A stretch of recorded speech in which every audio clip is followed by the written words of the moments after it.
Good evening, ladies and gentlemen, and welcome to another great night of Glenwood football. Glenwood, Here come the Gators, led by Billy Davis. they just ran out onto the field, as you could probably hear on the mic, and are getting ready.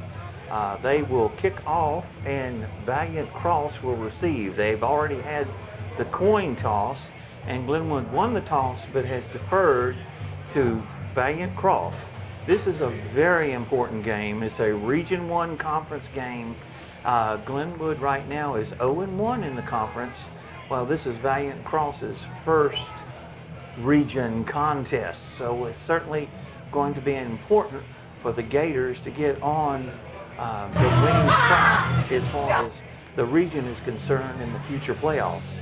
One key to that is the fact that number 7, A.J. Harris, the Glenwood's premier wide receiver, running back, cornerback, and kick returner par excellence, is not in uniform. So he will not play tonight. That's right, A.J. Harris will not play. That makes it a bit tough. So anyway, what we've got is a very athletic Warrior team. And yes, Glenwood is playing a team nicknamed the Warriors for the second week in a row. Their stars are number 1, Artavius Jackson, he's a senior quarterback. Number 2, Wendell Powell, the running back. And number 11, Corey Brown, wide receiver. Jackson ran for 55 yards and a touchdown in their one win, and Powell ran for 138 yards and averaged 10 yards a carry. Jackson also threw for 2 touchdowns, both of those to Corey Brown, who had double digits in receiving and had 2 touchdowns in an 18-17 win. So needless to say, we've got some very important defense to play tonight against an athletic, young but athletic Valiant Cross Warrior team. One of the unique things is that last week's 1-point loss to Lee Scott, also the Warriors, had a bye week before they played Glenwood. Well, so did Valiant Cross. They had a bye week also. So the difference is, of course, this is at Sammy Howard Field. And we're hoping that as far as Glenwood is concerned, that they're going to be a lot more excited about this game. Let's see what happens. They're getting ready to kick off now. Kicking off is number 20, Griffith Montroy. He's their place kicker. The ball goes deep to the 20-yard line, and he fumbles the ball.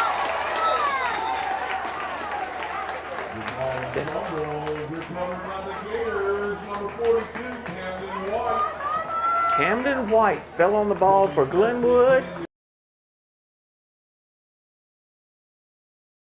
What a break. What a great break for Glenwood starting off. Well, I guess that was a great choice to kick off. So it's 1st and 10, 26 for Glenwood. For Glenwood, it will be Aaron Burton. He is the I-back. Dallas Crow is in sort of a pistol, and everyone else is spread. Number 3 is in Jaden Benefield when it is tossed to number 2, and he runs. That's the quarterback, number 2. Nice keeper. Looks like he got about 5 yards on that play. 2nd down and 5 on the 21. Sorry, I thought for a minute he had tossed it, and then I realized that all that Crow did was the keeper and make a nice reverse spin and go to his left, and he picked up a good 5 yards.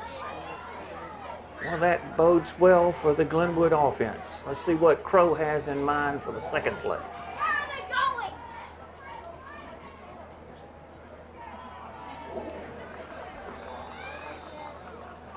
A handoff is to number 15. That's Aaron Burton, unfortunately, the center linebacker, filled the hole and there was no gain. So it's 3rd and 5 for Glenwood, still at the 21.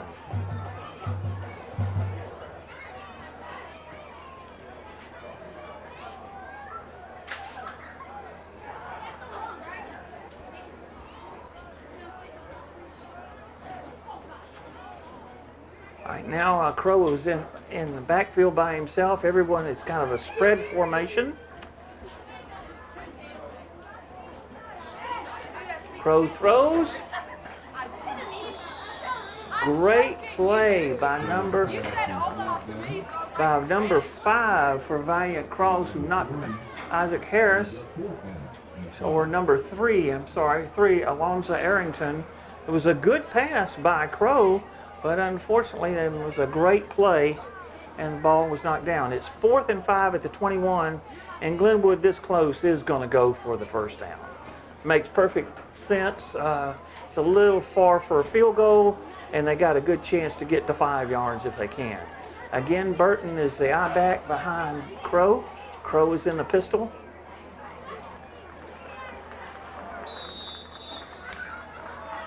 Looked like what they were going to try to do is get them to jump. Unfortunately, it did not work, so Glenwood has called timeout. That's their first timeout of the first half. So with 10:18 to play, we've got a timeout on the field.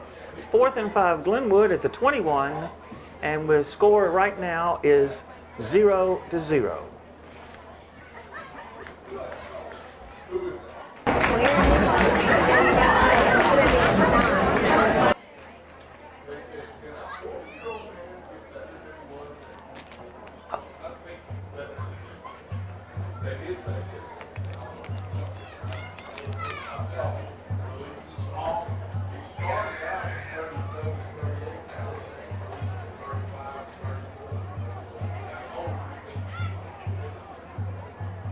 All right, time is back in on the field. Glenwood is once again set up. It looks like they've got Burton is more of a wing back.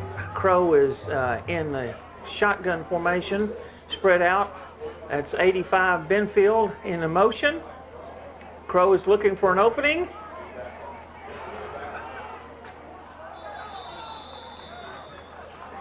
And the pass was caught by number 3, but however, he was way out of bounds as Crow pretty much just kind of let the ball go, and it was either going to be caught or going to be out of bounds, and it was out of bounds. So the ball goes over on downs to Valiant Cross at the 21-yard line. That's unfortunate. That was a golden opportunity for the Gators to get on the scoreboard first, but it was all for naught. So it's 1st and 10 at the 21. That's Jackson is the quarterback for them. He opens up into a spread formation. He's by himself in the backfield. He does like to run from that. Number 2 is their big running back. Yeah, and he did run. Number 1, he just kept the ball. I believe Glenwood's scouted that and was ready for that play. He only got 1 yard, so it's 2nd and 9 at the 22.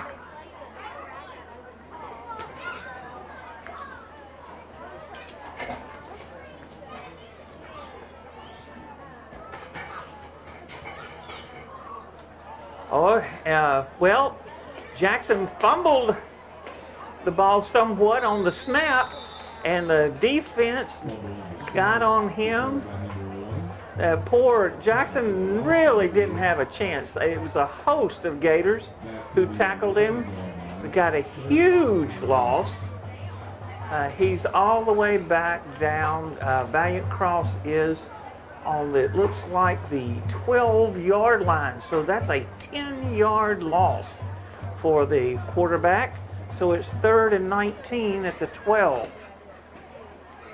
It's good that Glenwood's defense kept their head and made sure that they did go. Long pass to number 11.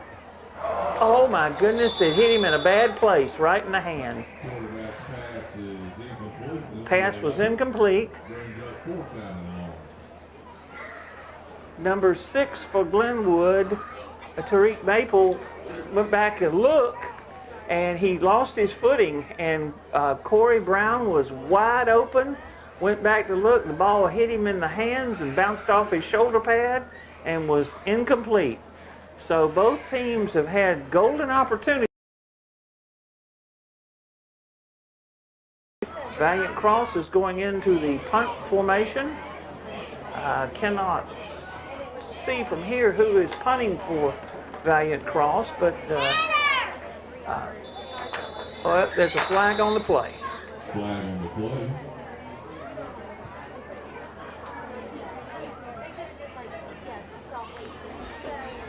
Play again. Valiant Cross. Prior to the punt, they didn't watch the clock, so that's a delay of game. So of all things, now Valiant Cross is going to be backed up 5 more yards, 4th and 24 at the 7. Looks like number 12 is the kicker. He does get it off.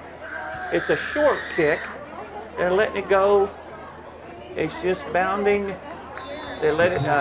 Beaucamp never had a chance to even get up to get it. So the ball rolled to the 37-yard line. It's a 30-yard punt for Valiant Cross. No return. So Glenwood starts back again at the 37-yard line now for their second possession.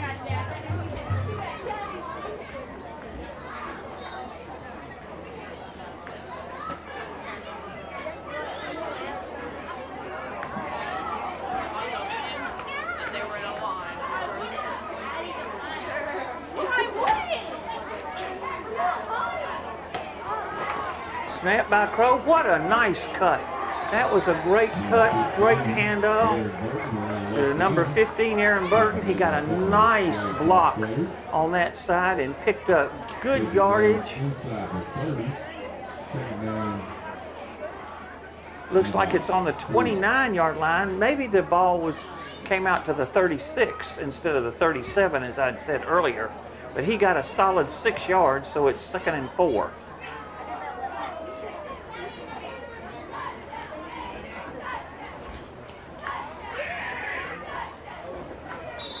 Burton again, very close to a first down. I will have to say that's better blocking by the Glenwood line on those 2 blocking plays. Timeout, they're signaling a timeout. They look like they're going to measure to see if he made it.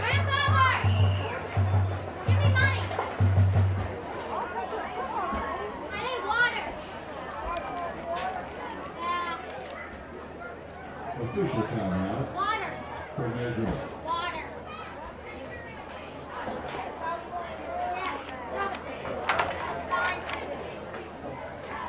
Well, I think they're going to measure. It looks like they're going to also have might be the heat timeout as well, because both teams have moved off to the sidelines. But let's take a look and see whether Glenwood made the first down or not.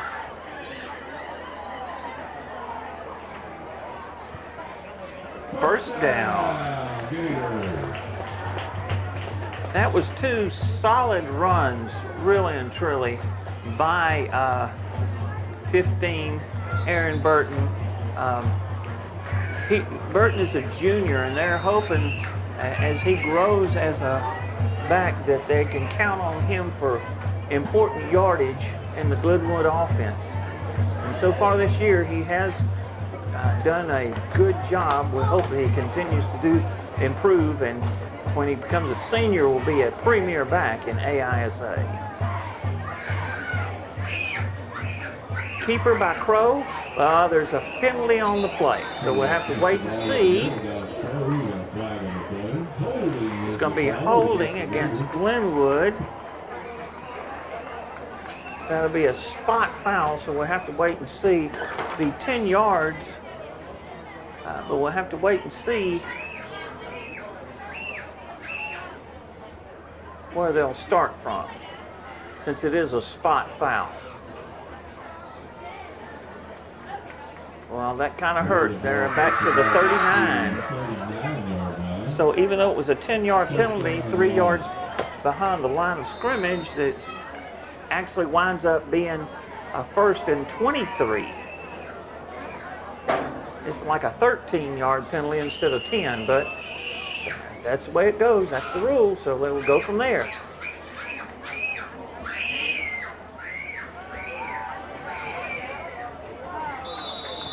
Well, Crow was kind of hurried, and he tried to get it to Jason Benfield. The pass was a little low. He got a lot of heat from number 8 and number 54 from Valiant Cross. Number 8 is Ronell Brown. He's a senior linebacker, and the pass was incomplete. So it's 2nd and 23 from the 30 line.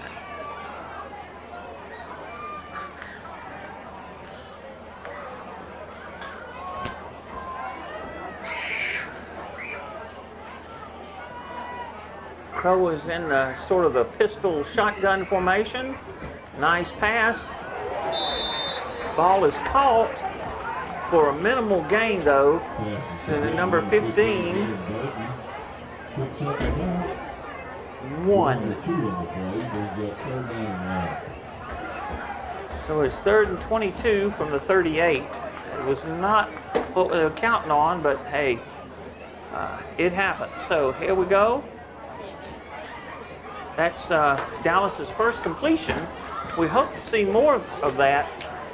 He's only 1 for 4 so far in the game, and he's had some good completion percentages for the year. So there you go. Oh my goodness, he had Neville Dean wide open on the crossover and missed him. So it's 4th and 22 from the 38.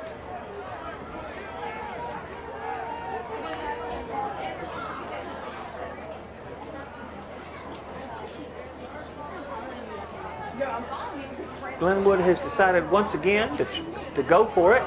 This is a little bit further back than the previous time, but I think they're trying to make a statement here and get back on the positive.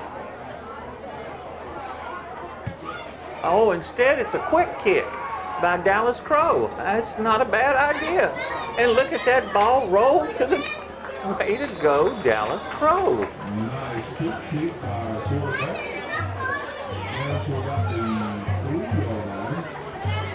Got a nice 35-yard pooch kick as Valiant Cross expected, I think, Glenwood to go for it. Really didn't have anybody back.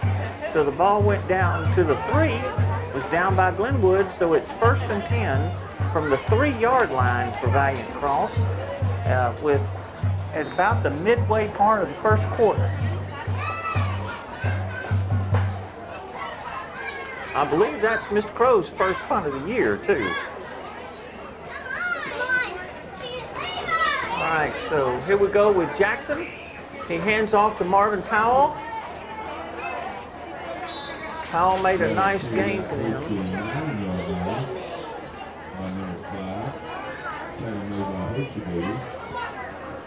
Correction on that. That wasn't Marvin Powell. That was Isaac Harris. 2nd and 4, it looks like. He got a nice gain of 6 yards. Mr. Harris has been like the secondary ball carrier, but he certainly made a nice run there. Nice inside move on the handoff from Jackson to, again, Isaac Harris. It looks like Valiant Cross has found something they want to use. It's a 1st down on the 17. Pick up a 1st down for Valiant Cross. Ball resting at the 17-yard line.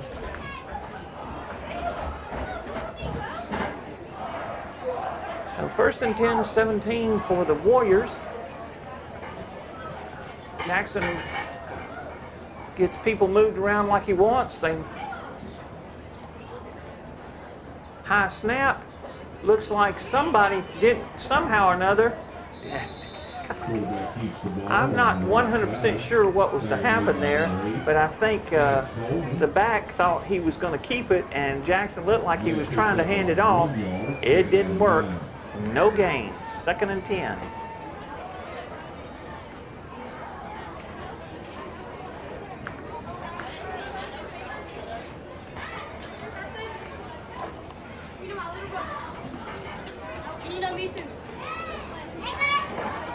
Jackson's again deep. He moves outside, but there's nice, good coverage by the linebackers and the outside cornerback by Glenwood, and Jackson only got 2 yards. It looks like for sure that Mike Millage made the play on that, and that was a nice tackle. It gave him 3 yards on that carry, but it's a 3rd down play, a key 3rd down play. Glenwood would like to stop them so they'd be able to get the ball and get a nice, maybe set up with a short field. Let's see what happens. Big play. Valiant Cross is short of a player. It looks like they called timeout because they only had 10 men on the field. Number 11, Corey Brown rushed out on the field, and they realized the clock was running out, so they called timeout. So that's Valiant Cross's first timeout. It's 3rd and 7 on the 20 with 3:05 left to play in the first quarter. One thing for sure is you could say that it looks like both teams are playing a little nervously. Both teams know how important this game is in the region, and they don't want to make mistakes. So you can't blame. Valiant Cross made a terrible error early on as Glenwood failed to capitalize, and then Valiant Cross made a terrible error when Corey Brown literally had a pass right in his hands that he could have walked in because Tariq Maple had fallen down, and it didn't work.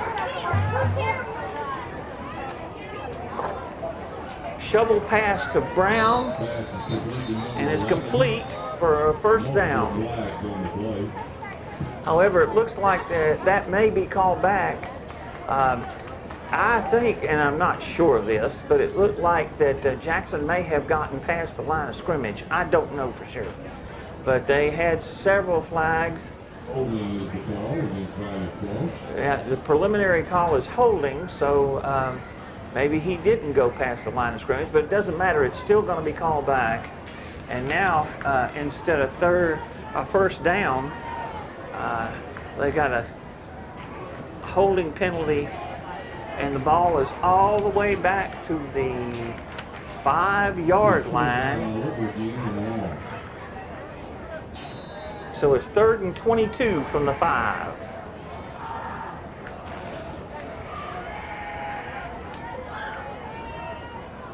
That was a bad problem with the snap there, but pass is caught by number 30. Well, I have to give Jackson credit. He got a bad snap, moved out to the side, found Isaac, that's number 3, Alonzo Harrington open, got him the ball, and we've got a 1st down for the Warriors on the 29.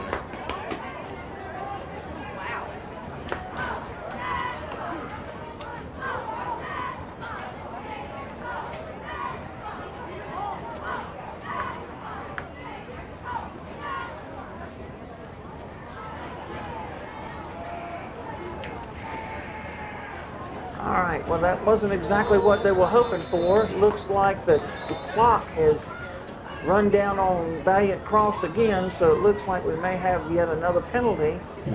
No, they called a timeout. So that was fortunate for Valiant Cross. They would have, the play clock had gotten down to 0, but Valiant Cross called the timeout prior to the clock running out for their 2nd timeout of the first half. They have only 1 timeout remaining, but they did prevent the 5-yard loss.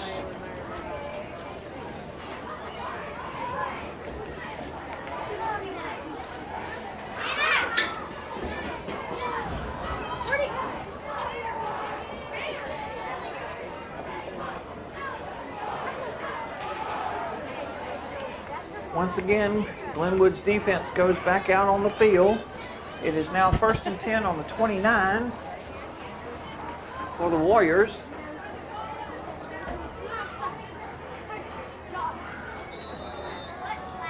Both teams' quarterbacks do take shotgun snaps.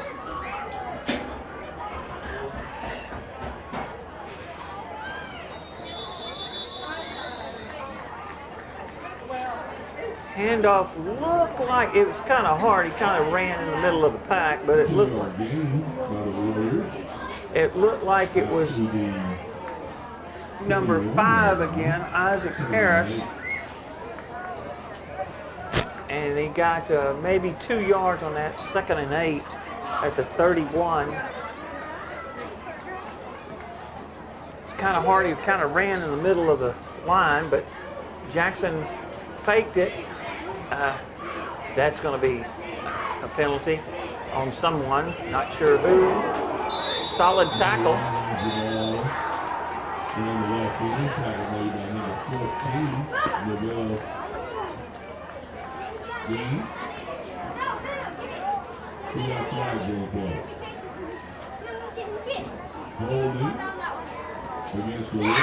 Preliminary call is holding against Valiant Cross.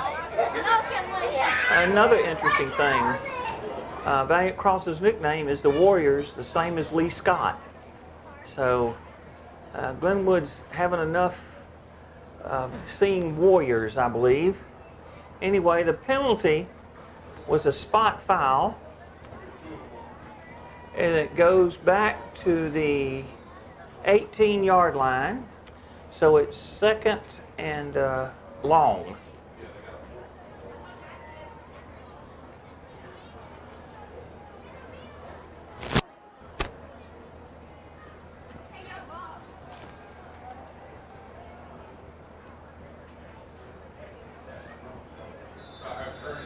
Well, Jackson felt like the best thing he could do there was just keep the ball. He wasn't, his receiver wasn't able to break open.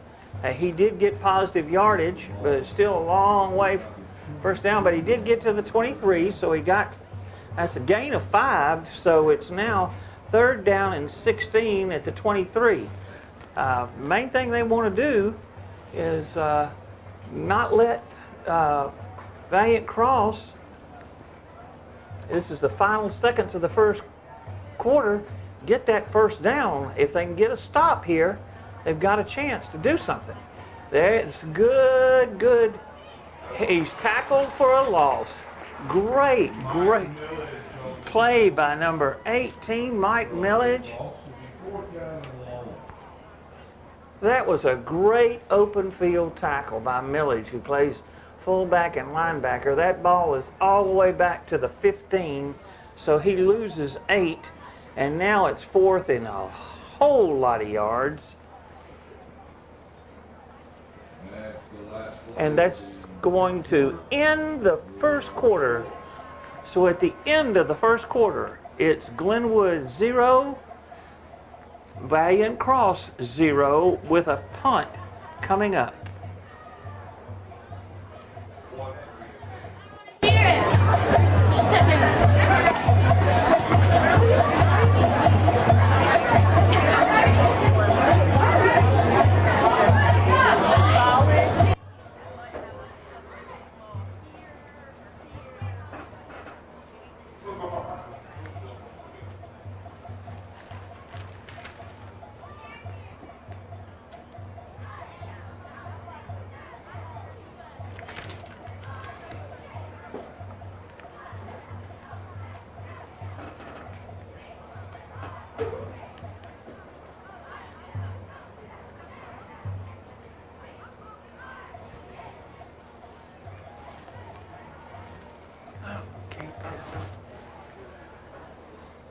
Now, as the second quarter is getting to,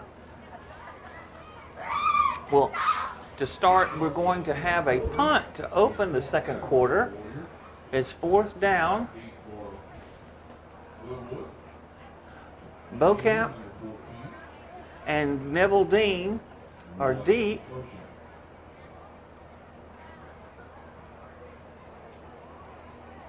It looks like the punter is number they don't, 20, Darian Singleton, but it's kind of hard to see his number. But anyway, they're in punt formation.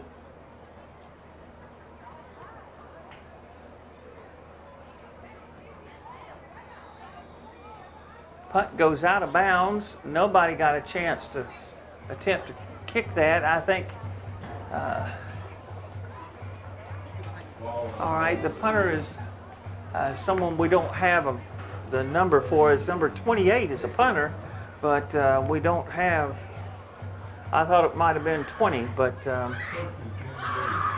there's a 24-yard punt with no return, and it's going to be Glenwood ball, 1st and 10, again deep in the territory on the 37-yard line.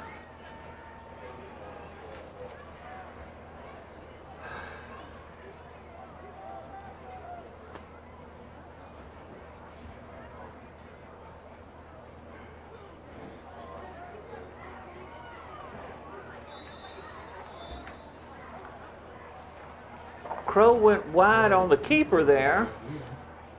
Looked like he might have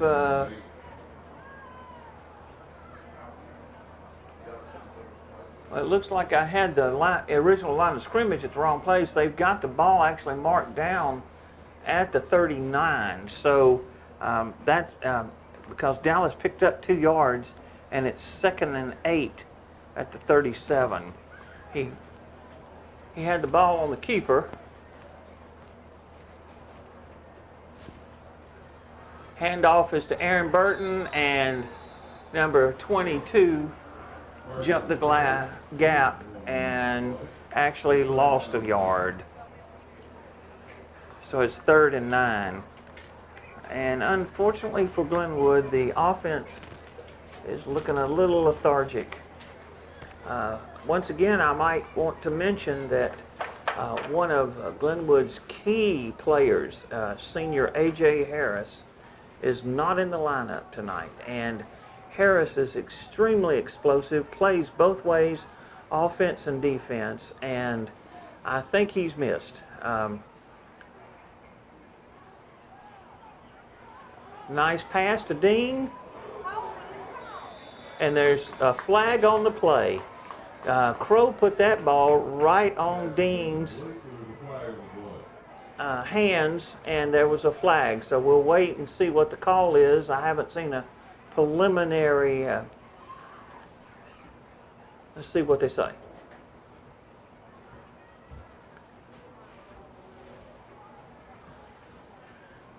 So with the ball at the 30, pass interference. Well, it looked like he had his hands on Neville before Neville was able to make a play. I think that's 15 yards and an automatic 1st down, so it's 1st and 10 for the Gators at the 24.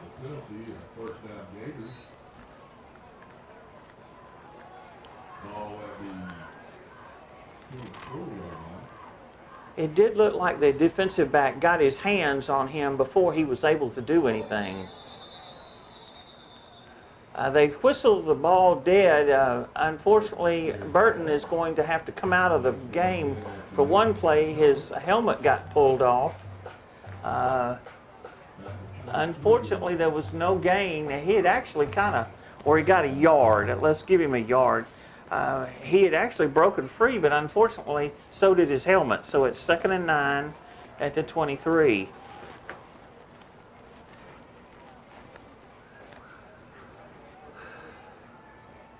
Second and 9, Crow goes back to pass. Oh my goodness.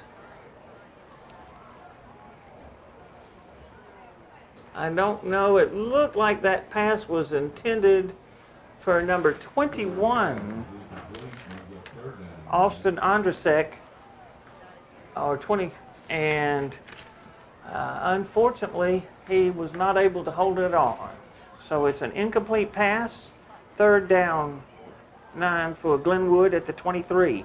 This is Glenwood's 3rd time down deep in scoring territory and has been unable to capitalize on this excellent field position. They need to get something on the board.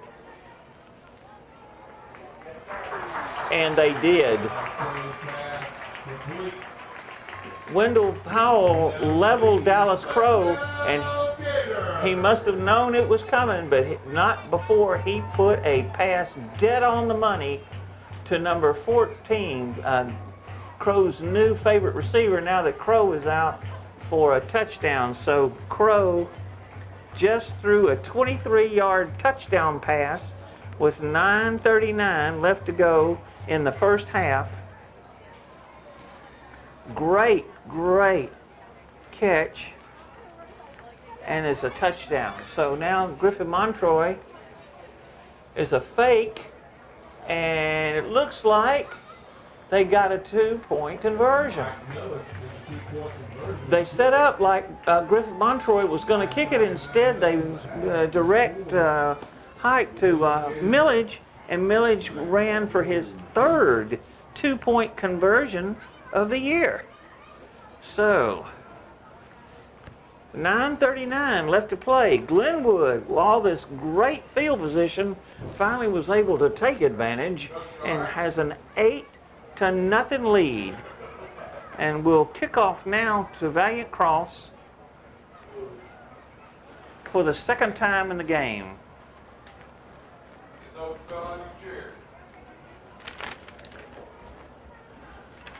You know, Crow had to know that guy was barreling. I'm just saying that guy, Warriors number 2, Wendell Powell, was barreling in on him. He knew he was going to be hit, but he stood in there and delivered a strike as Dean separated from the defensive back, and he made sure he held on to it. Touchdown, Glenwood, and that's important to get on the scoreboard first. Now let's see what happens to the kickoff and for Glenwood, and see if they can keep Valiant Cross deep in their own territory.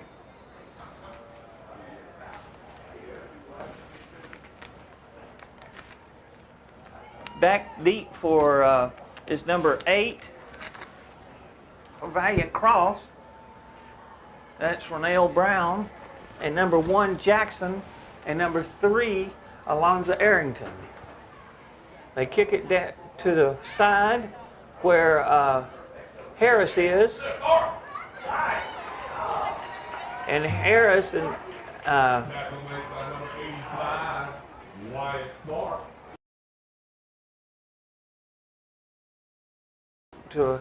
he was probably trying to get his wedge set up, but he ran parallel rather than north and south, and wound up with about a 2-yard kickoff return.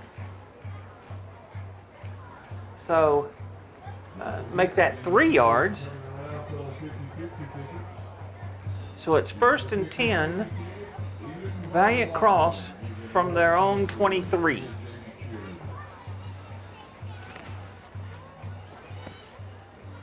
Hopefully the defense will be fired up after taking that nice 8-0 lead. Handoff is to the up back, number 5, Harris again. Harris seems to be the primary ball carrier tonight for them. That was not the case in their first game, but yeah, they had a player lose his helmet. Anyway, it pretty much is a no-gain play. So it's 2nd and 10 at the 23.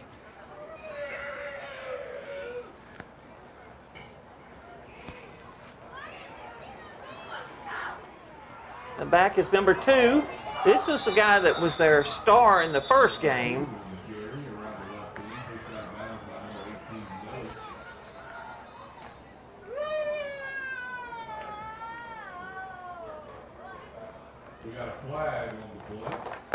He had an excellent run, and he actually ran for a first down, but it looks like that may be negated. Yep, the preliminary is another holding call. The holding call will go against Valiant Cross.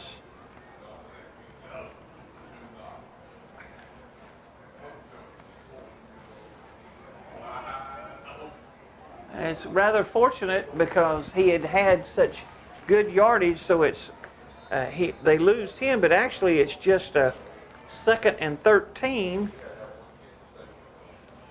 from the 20 because the hold was upfield. So second down, Glenwood defense set up. Jackson takes the snap, hands off inside again. Good. Number 2 carries the ball out to the 30-yard line.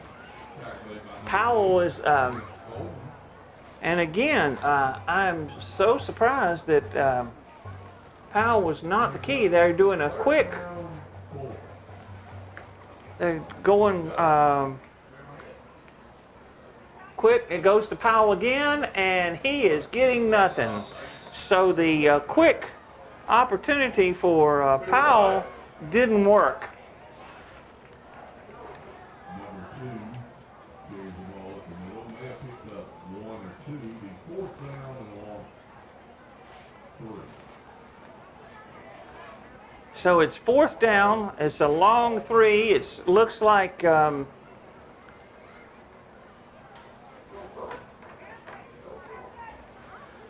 4th down. It's a punt, and again, we don't know who the punter is because we did not get their. They don't have him listed on the roster, but this will be their 3rd punt of the night. Once again, Dean and Beaucamp.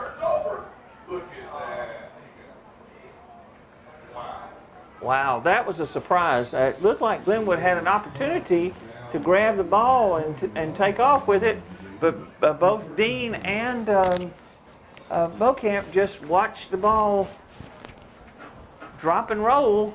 So 28 gets a great punt, and it's 1st down Glenwood, but it's all the way back to the 20-yard line.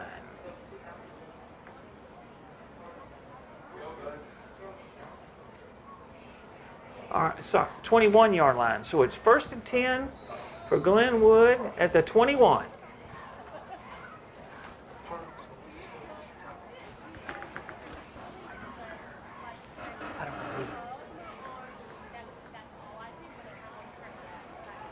So nice run inside. Aaron Burton was the ball carrier. 33-yard line, where it picks up at Glenwood. 1st down. That's Burton's longest run of the night, and it gives Glenwood a 1st down.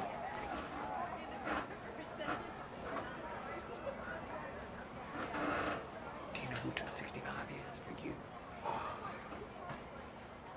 55. I'm sorry, I said 65. I meant 55. Burton carries the ball out to the 46-yard line for another Glenwood 1st down.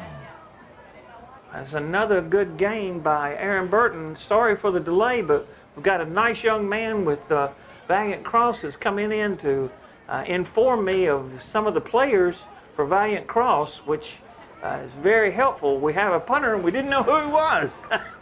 And after that great last punt, it was very much of a help. And their number 65, Antonio Rivers, has been a force on defense. I'm sorry, number 55, Antonio Rivers, has been a force, and I can't blame them for wanting to know who that is. Beaucamp made a great. Wow. I didn't know he had the ability to give it a strong, stiff arm, but he gave it, and the next thing you know, it's 1st and 10 Glenwood on the 30.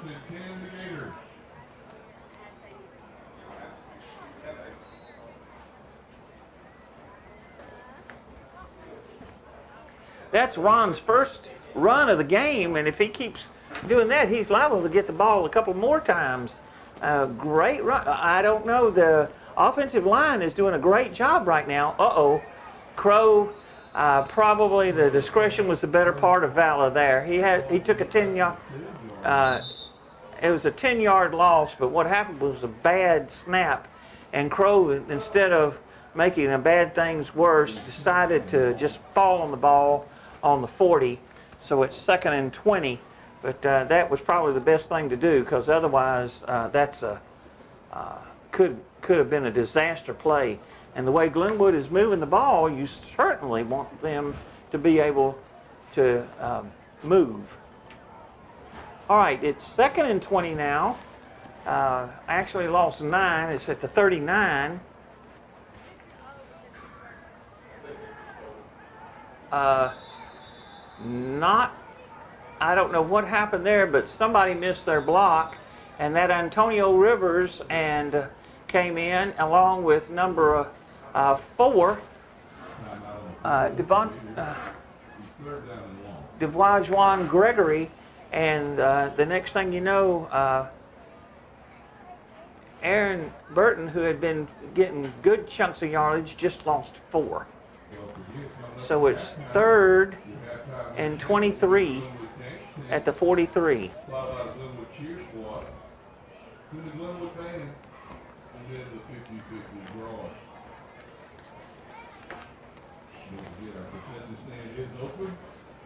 Okay, we've got a timeout. Looks like this is an official. It looks like it's a Glenwood timeout because there's now only one timeout showing on the clock. So Glenwood may have called that timeout, which I think Coach Gibson wanted to kind of settle his team down and try to do something to be able to move the ball. They had excellent field position on the 30. Now it's 3rd and super long, and got a tough time to go here.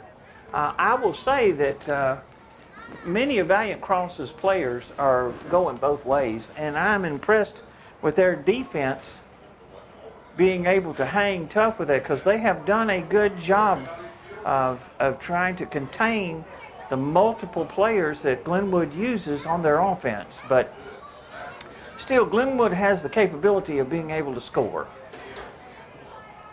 and score quickly. Great opportunity on the screen pass, and Burt with a nice play, couple of blocks, took that ball down to the 25. That was an excellent, excellent play. I'm thinking that Glenwood may go for this. They are 4th down, 6 from the 25. This close, you can't blame them for that. Late in the quarter, that's an interception. That was not well thrown. And number 11 intercepted, Corey Brown intercepted Crow's pass. He intercepted the ball at around the 10-yard line. It was not well thrown. He threw it off his back foot, and Brown ran it out from the 10 to the 33 with an. So it's 1st and 10, Valiant Cross. That's a rugged turnover for Glenwood, and that is actually Dallas Crow's first official interception of the year. Handoff again to number 8. Oh, he fumbled the ball. Not sure. Recovered by the Gators.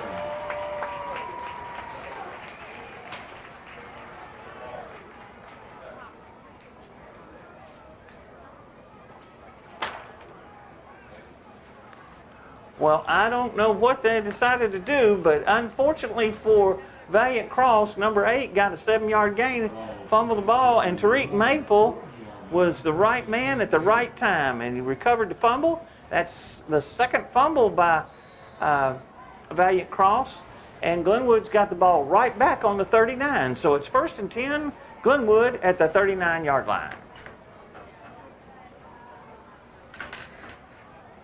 Nice kick-out block. Nice run by Beauchamp. And he lets everybody know he got a 1st down, and he certainly did. 1st and 10, Glenwood at the 26. Nice 13-yard gain.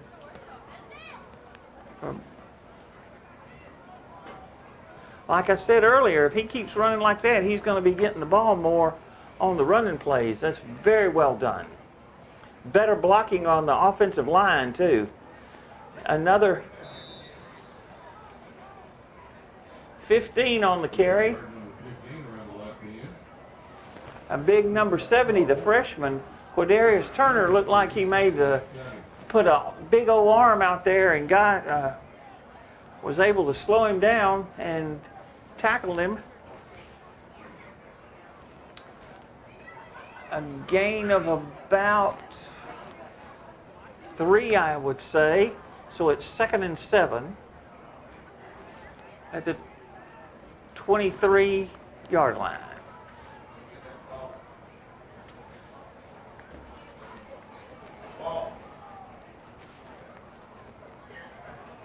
Handoff faked and kept by Crow.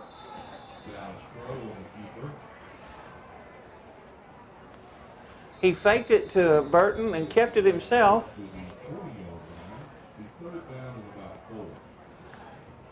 He got a nice 3-yard gain, so it's 3rd and 4, and they are at about right on the 20-yard line. So Glenwood is knocking on the door again.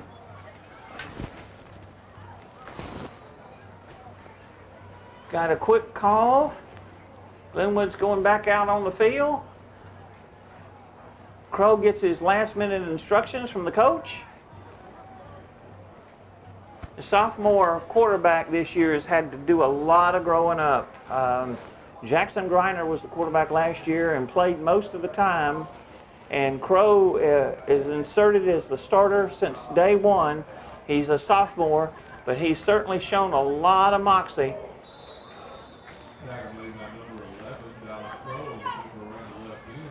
Nice keeper. That's going to be close. Let's wait and see if they're going to measure. It's a minute.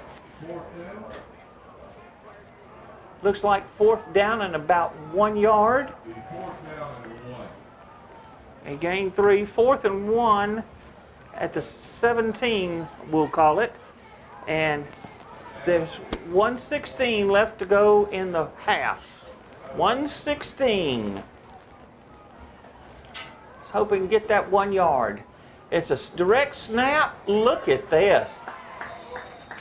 Direct snap to Aaron Burton. He's pushed out of bounds, but not before he got a 1st and down, 1st and goal.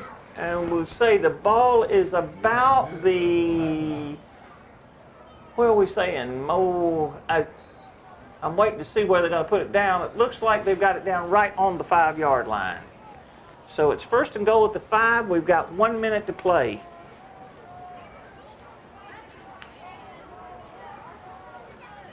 So Glenwood's got 1 minute. Again, a direct snap. Beautiful.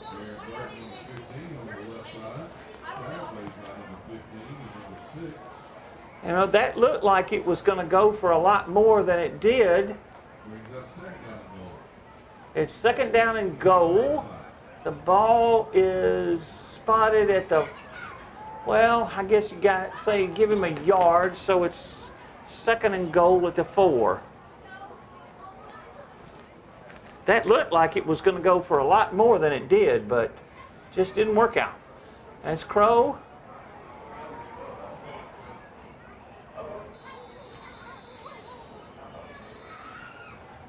It's an incomplete pass, but I tell you, that was a little scary because it looked like the defensive back had position on the receiver there, but I don't know what the call is. We'll have to wait and see.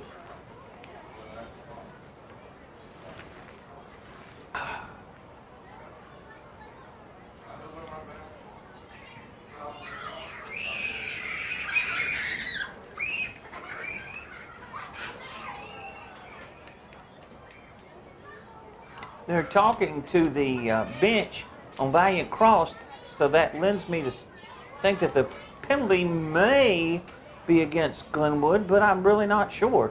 They've not shown anything yet. Okay, here we go. Illegal procedure, Glenwood.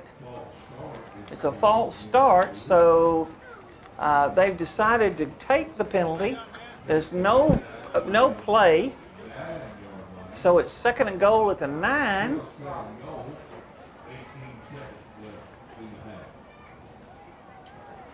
And time is running out. So let's see what happens.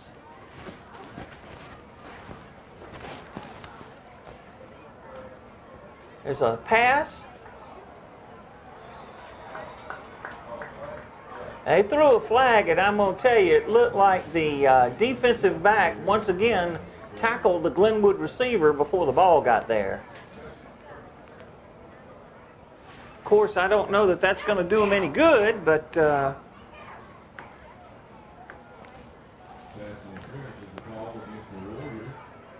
so the ball will, I assume, will go half the distance to the goal. So we're back on the 5. It's a first down, or back on the 4, I guess. It's 1st and goal at the 4. But the problem is, there's no time. There's only 13 seconds, so there's not going to be a whole lot that you can do in 13 seconds.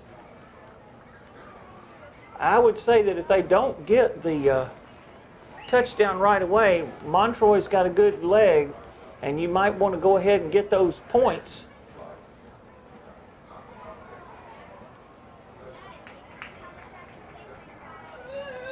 All right, the pass is complete.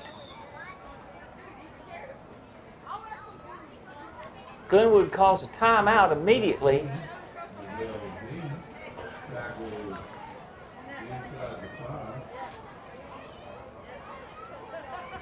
Because of the rolling out and getting the ball to Dean. Dean worked inside as best he could, but it looked like pretty much he didn't get anything. As far as positive yardage, it was a no-gain play. There's only 4.4 seconds left in the half. So we've got to find out.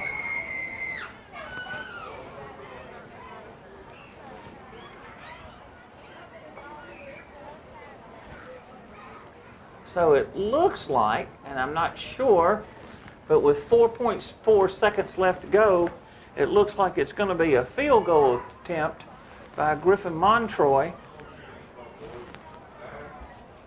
From about, it looks like they've got the ball spotted at, now they're calling 19. He's offsides, big time.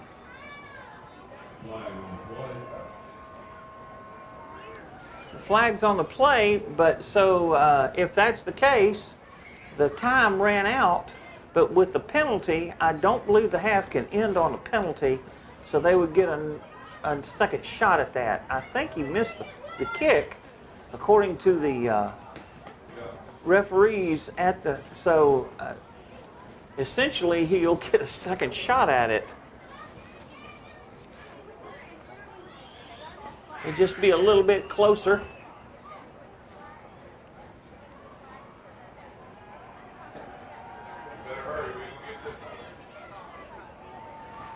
Okay, it was a penalty on them, so it's still 2nd and goal. It's still at the 4, and it's still a 19-yard penalty, 19-yard kick.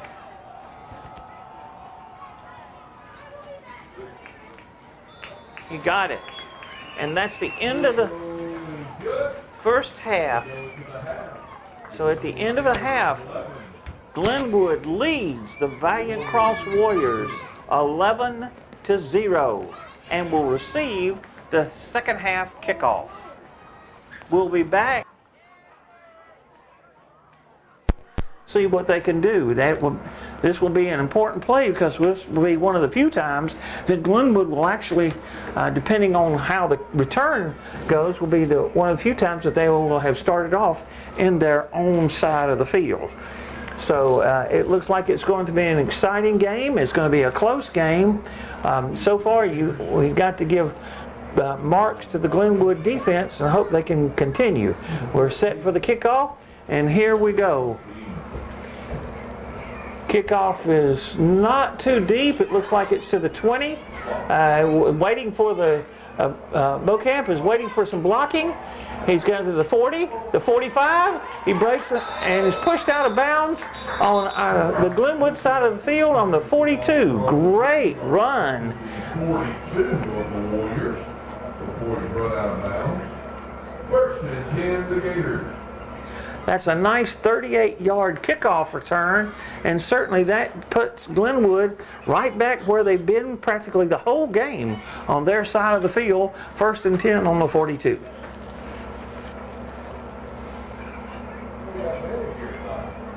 Coach, thought you said you weren't going to use the egg anymore. Crow's back in the sort of a shotgun pistol. Aaron Burton is his tailback beside him. Bishop goes in motion and sets up as kind of a split back. It's inside handoff to Burton. Unfortunately, he got his legs cut out from under him, and it looks like he's not getting up very quickly. So we've got a timeout, injury timeout. That was a tough tackle. And, no gain on the play. It looks like they did set the ball back to the 43, so he actually lost a yard. And he's limping off the field. That's not a good sign. Second and 11 at the 43 for Glenwood. So we'll see Mike, it looks like it's Mike Millage is in there now. They're going to take a look. Burton's limping pretty strong there. There was something went wrong. I'm not sure. Crow did a pivot. Looked like he was going to hand the ball off, and there was nobody there. So linebacker number 8 came in for Valiant Cross, Renell Brown, and threw Crow for a 6-yard loss. So it's third down now. At 17 from the 49, and Glenwood's headed in the wrong direction.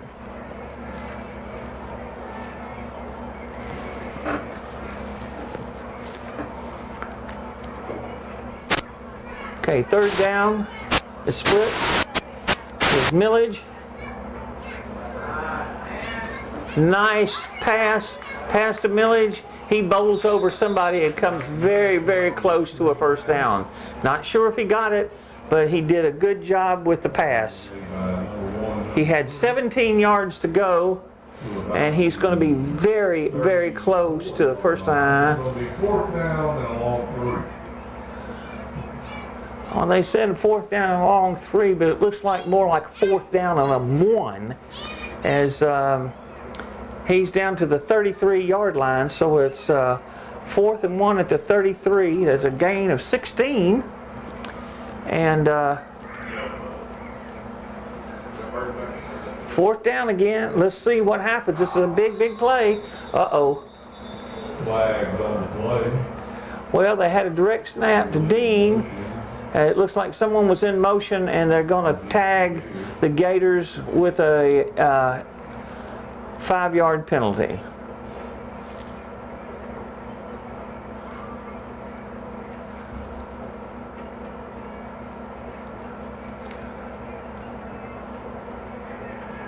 Fourth down and about 6. So with the 5-yard penalty, it's 4th and 6.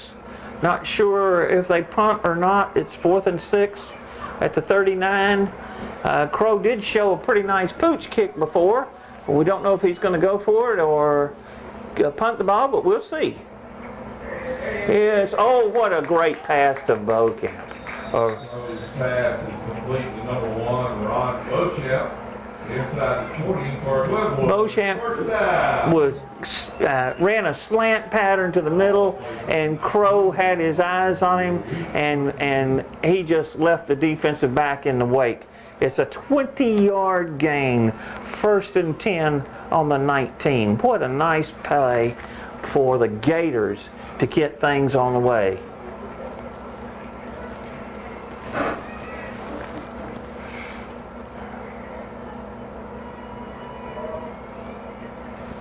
Passes out to Beaucamp again, and it's a touchdown. Crow's pass complete to Ron Beauchamp for Glenwood. Touchdown! So with 9:05 to play, Crow throws his second touchdown of the game.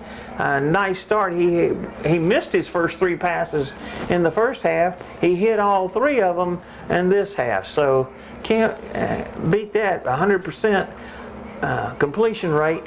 And that's a second touchdown for the young sophomore quarterback. Montroy's back to possibly, I say possibly because they have run a 2-point conversion play, and it may have to now because it was a bad play. Crow runs, moves, and throws it. That was not what you call drawn up on the board, but it was a snap that was fumbled by Crow, but Crow had the ability to scramble around.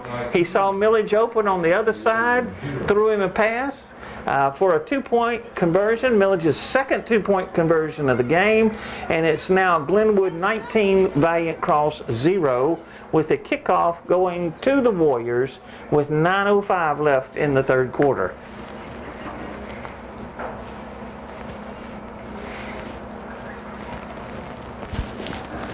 Well, that was a rather unique offensive series for Glenwood. They actually wound up with negative yardage on the ground, but certainly made that up with some very nice passes by Crow, who looked like he had his feet steady and looked a lot better than he did in the first half in the passing. So that's a good sign for the Glenwood faithful and the Gator offense. We have a 19-0 Glenwood lead, and the kickoff going to the Warriors.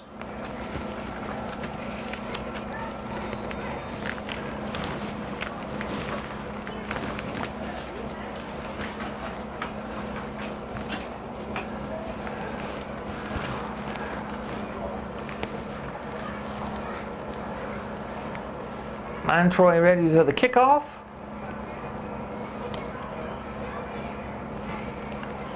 Kickoff goes down to about the 15-yard line.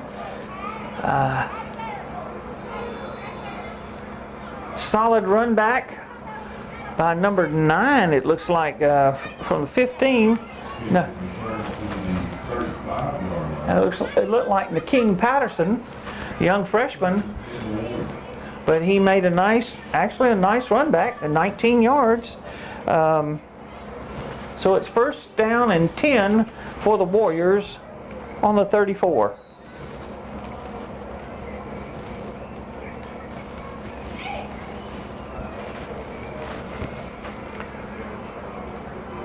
We're waiting for number 4. Jackson is again in the shotgun with Powell moves, and then number 4 moves is on motion.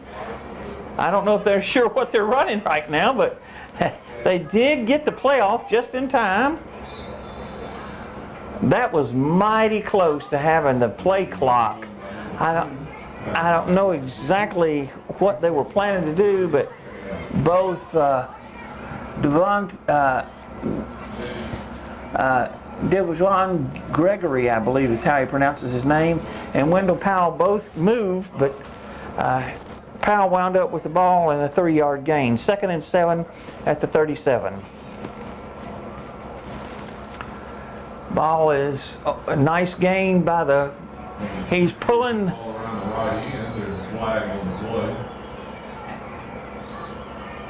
That's a nice run by Powell. Not sure. There is a Wendell Powell with the carry. Brings up first down for the Warriors on the other side of 50 at the 49-yard line. Excellent run. He got 20 yards. So 1st and 10 for the Warriors. They had Powell pretty much bottled up. And until that play right there, he was starting to pack up. But that was Isaac Hayes, who was the leading ball carrier in the first half, But he wound up with a nice 6-yard loss thanks to some good play by the Glenwood defense. So it's 2nd and 16 from the 45.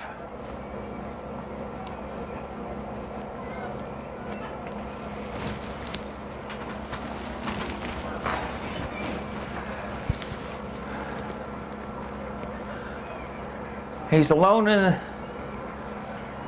There goes Jackson again. It looks like he's just going to run out of bounds. I don't know if somebody had a busted play on the pass or if someone was to get a handoff and didn't get it. But whatever, Jackson just got a 5-yard loss on what looked, to be honest, about like a busted play.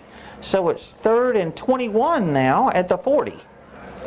That was an odd-looking play, folks. I'm not exactly sure what he was trying to do, but whatever it was, Glenwood would say thank you very much. 3rd down, long for the Warriors. Stretching out now.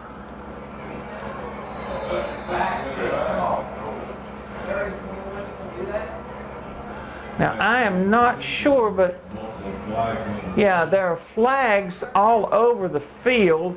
The pass was incomplete, but there's a possibility that this could be defensive pass interference and an automatic first down. It is. They're already walking it off against Glenwood. So it's pass interference, 15 yards, automatic first down at the 45. It's not? Well, Coach Purdue stands corrected me.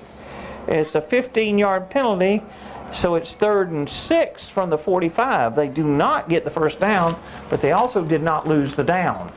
So let's see what happens on 3rd and 6.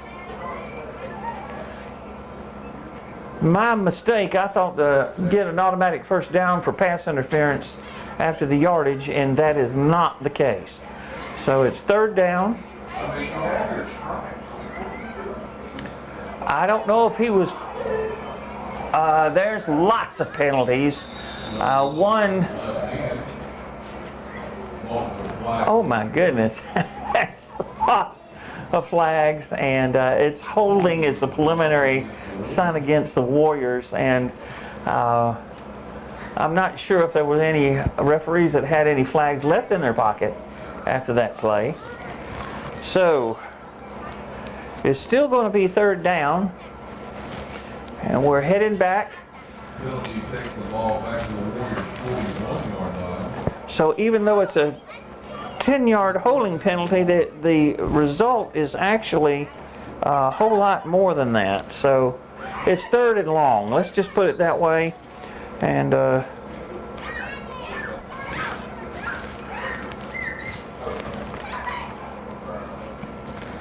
probably 3rd and about 20 from the 41. If Glenwood's defense can hold here, they should get the ball back in somewhat decent field position. That concerns me of 85. There you go. Because it looked like 85 had lined up all sides for Glenwood. I'm not sure if that's the case, but no, they look like they're headed backwards with a false start.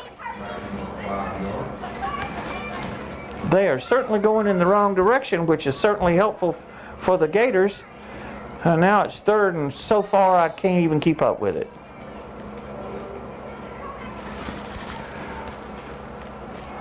It went from 3rd and long to 3rd and very long.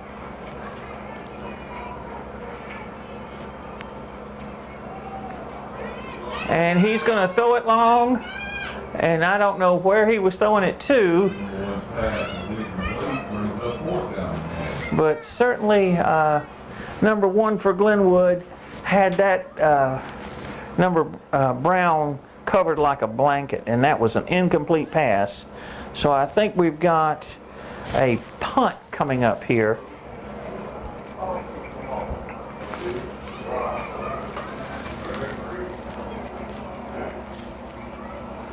Kelby Stoop is the young man that is the kicker. I was informed by the Valiant Cross folks, and we appreciate that. He's back in punt formation. Nice snap, and he kicked a good kick here. Tackled by, well, I take that back. It's tackled by nobody. Neville Dean made a cut to the other side. I don't see any. Oh, there's a flag on the 26. It looked like Dean was going to score, but it looks like this may be coming back.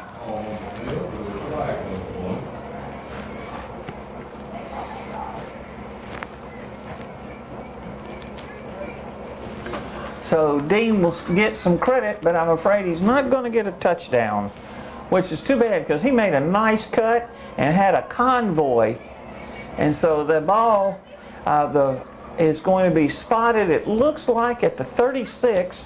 It was a holding call at the 26. So it's 1st and 10 for the Gators, but it's deep in territory on the 36. So he will get some nice yardage, but not the touchdown.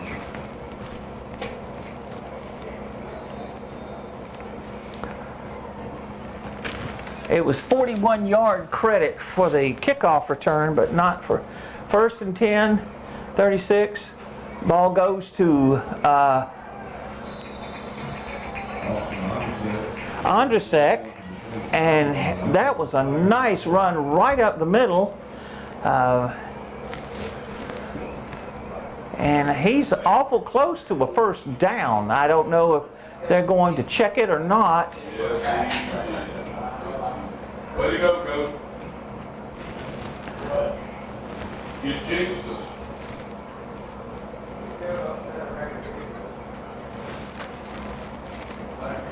They're talking it over with Coach Gibson. I'm not sure.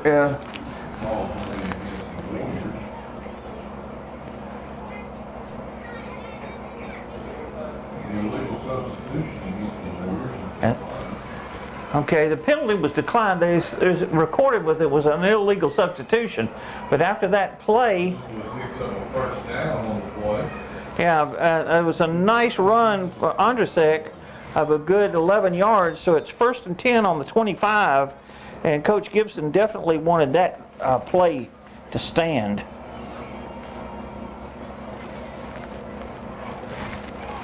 Handoff again to Ondrasek, and Ondrasek is. Ondrasek takes the ball down inside the 10-yard line.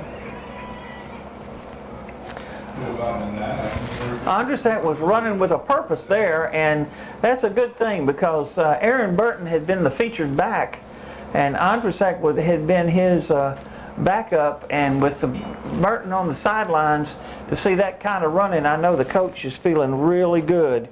That's a good 15-yard gain, and it's 1st and goal on about the 9.5, 10-yard line. Once again, Ondrasek up the middle. Ooh, and didn't quite make it.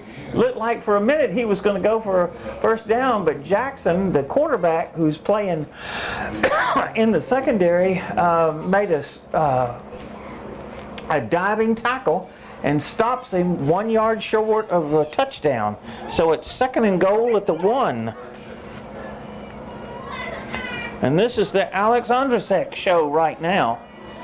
He has really done some yeoman work on the inside with some running, and give credit too to the offensive line for some great blocking. And surprise, surprise, the ball goes to Ondrasek, and he plunges in for the yard and the touchdown. And now Glenwood has really taken command of the game. And scores a touchdown with 4:15 to play. Now the extra point attempt, and that has certainly been entertaining so far tonight. Again, Montroy, I think, is going to attempt the extra point. I do not know what that was, but illegal procedure against Glenwood, so they're going to back them up 5 yards. Unfortunately, conversions after touchdowns tonight has been sort of an entertaining mixed bag of positive and negative. So there's a penalty on Glenwood, They back it up 5 yards. And let's see what happens.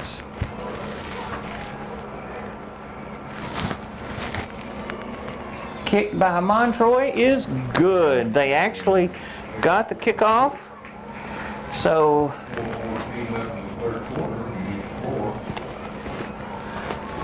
and the score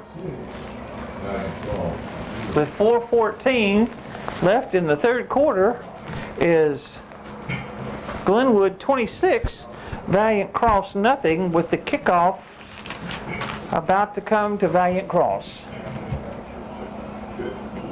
And I got to say, Valiant Cross is looking a little bit down right now.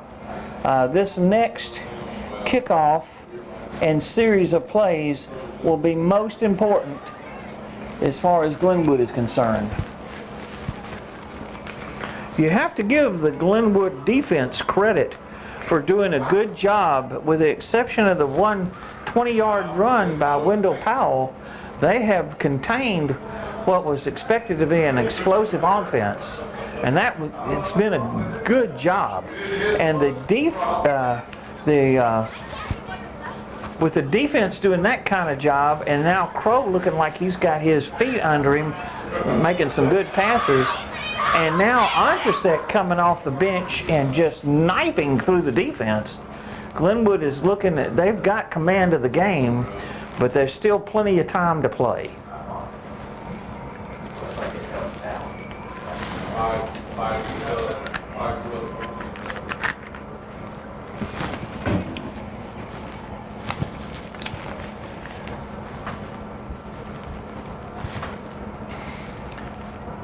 We got a pooch kick, and they call a fair catch on the 33, which was probably not a bad idea.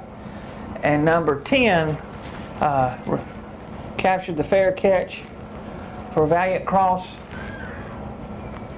So it's 1st and 10 Valiant Cross at the 33-yard line.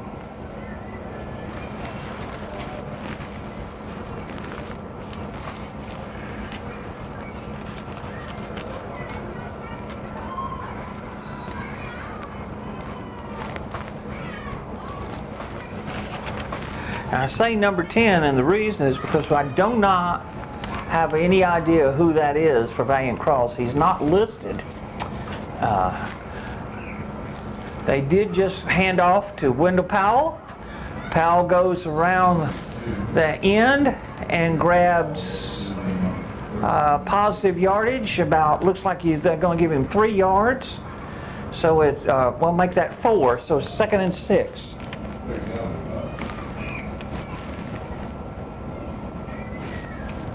Make that 5 yards. So it's 2nd and 5.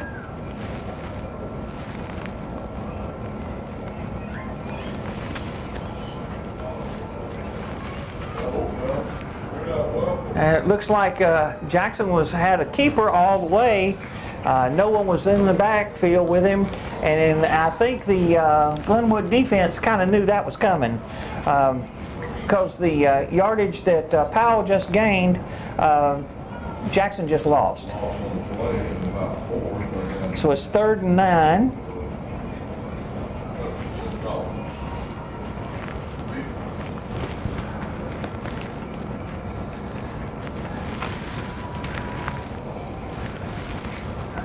Let's see what the call is for the Valiant Cross offense, and see if the defense.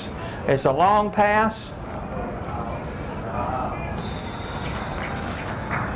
Both Neville Dean and Corey Brown went up for the ball. Both of them were going, and neither one of them were able to get it. It was looked like it was kind of thrown up for, let me see if he can catch it.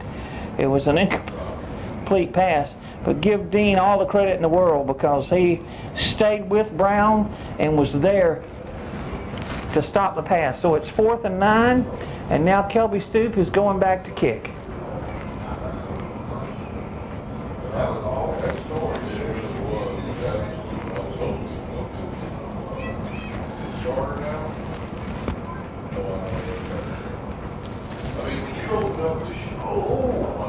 Oh, that's going to be a penalty, I'm afraid. Okay, the kick goes out of bounds, but on the play, there was a block there that upended one of the Valiant Cross players, and I'm thinking there's a possibility that there may be a penalty here against Glenwood.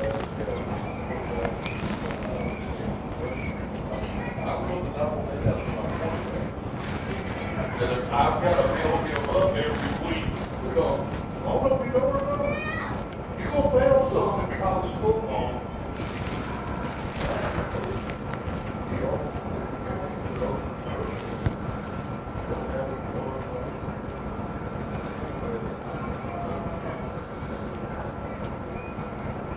It looks like they've penalized Glenwood way back to the 25-yard line. Mark back at the Gators 25-yard line.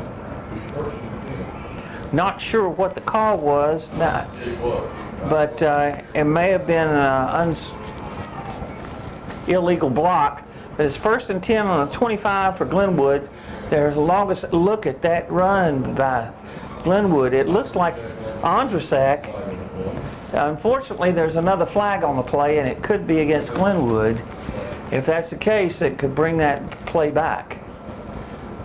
It is called holding against Glenwood as the preliminary sign. So it looks like the balls, which was the penalty was called at the 30, is going back to the 20. So instead of 1st and 10, it's now going to be 1st and 15, and the Gators going in the wrong direction.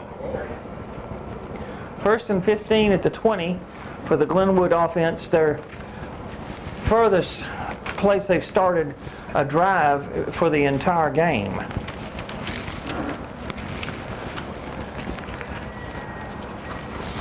These penalties really hurt the Glenwood offense in this possession. Again, Andrasak made a nice cut and got positive yardage, but not near enough. Looks like he got all the yards back that they got on the wound up losing because of the penalty. So it's with that 5-yard gain, he's now at 2nd and 10 from the 25.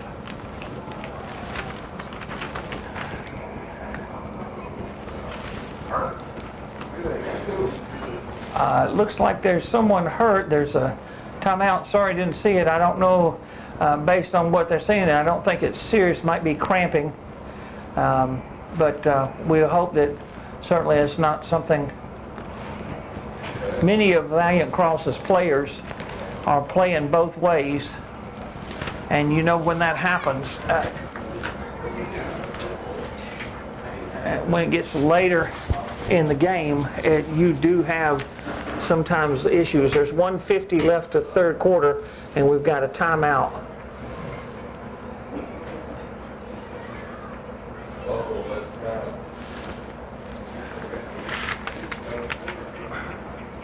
That's Ronell Brown for the Valiant Cross, and he has been all over the field on defense. He has really done a great job as a defensive linebacker and stand-up defensive end. So that is a loss for the Warriors.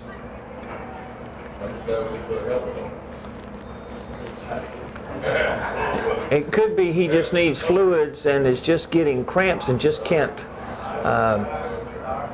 move. So that could be something that could be taken care of, and he won't be out for a while. Crow back to pass. And I have to give credit for the Valiant Cross secondary. Number 13, Xavier Dunn, had Ron Beaucamp covered like a glove, and he just couldn't get open and be able to get it. Crow did throw the ball a little short, and that enabled Dunn to make a play on the ball. Now it's 3rd and 10. This is a big third down conversion, and these waning moments of the third quarter for Glenwood.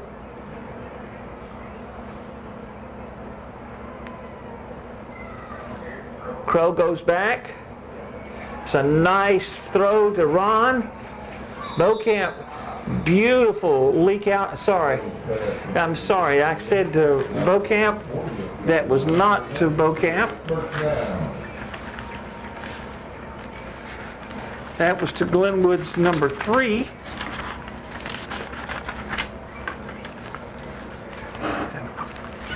Kind of lost my place here, so I apologize, but it was a nice pass to number 3.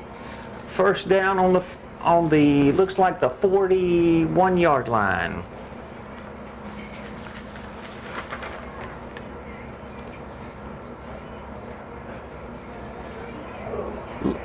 Some good strong running. Once again, it's Alex Ondrasak. Looks like you got a solid 9 yards. It's very close to a first down. I don't know if they're going to. They give him the first down. So it's 1st and 10 for Glenwood on the 49. So a gain of 10 for Alex, who is really piling up the yardage.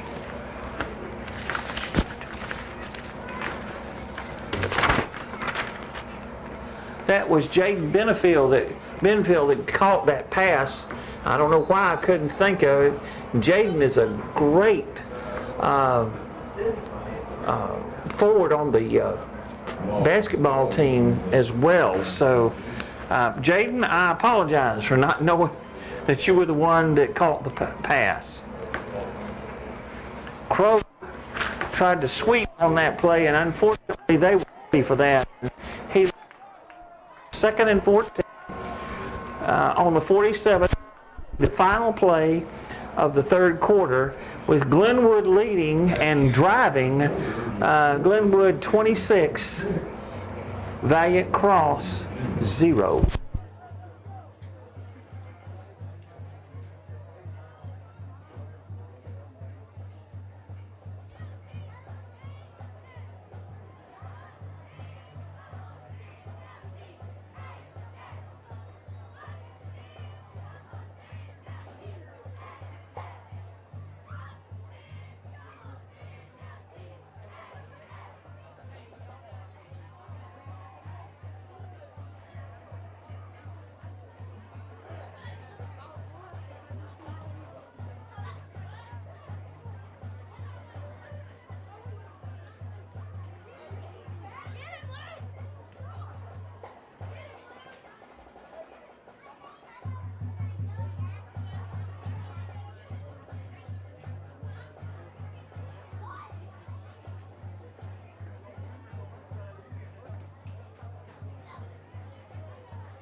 So it's a preliminary call. Let's see what the call is.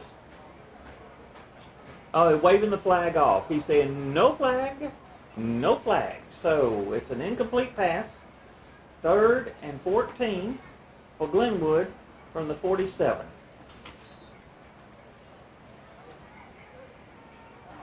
So it's just an incomplete pass.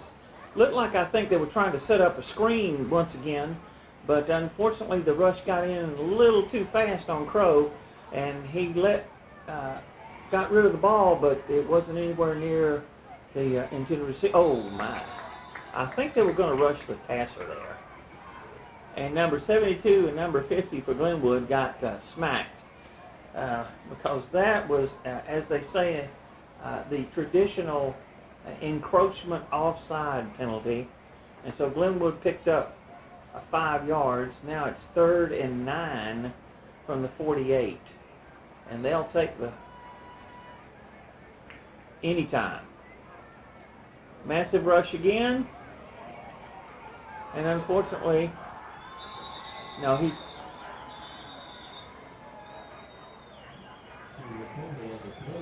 Oh my goodness. They said that Crow was not down, that he fumbled before he was down. It actually looked like he was down, but they said that he fumbled the ball and it was recovered. I do not know who because you couldn't see. Dallas loses the ball, so it's 1st and 10. Valiant cross at the 43. Isn't that a turn of events? Dallas lost 10 yards and also had a fumble. So now it's 1st and 10 with 11:37 to play in the game with Valiant cross with the ball. And I'm thinking that that's exactly what they're going to do, is try to capitalize on it. There's a flag on the play. Holding against is the preliminary sign against Valiant cross. I will have to say there has certainly been quite a few penalties on both sides of the ball. Both Glenwood and Valiant Cross have had their share of penalties. Just like them going up there to Southern Prep. All right, so it looks like a holding call. And it's behind the line, so it's 1st and... I don't know how far, but it's a long ways. Probably 25 yards.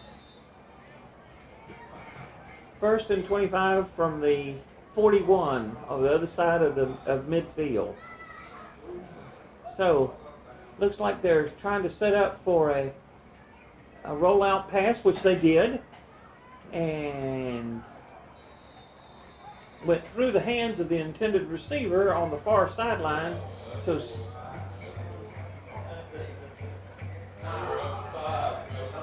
2nd and 25 at the 41. I'm saying 25. It could be 27, 29, 30 yards. Anyway, it's 2nd down. There you go.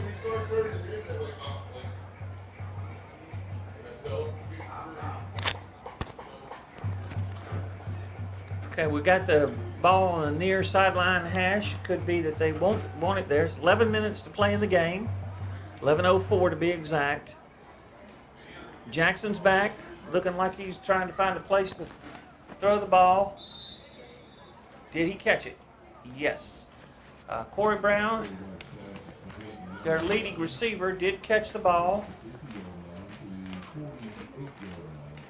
So he got 11 yards on the play.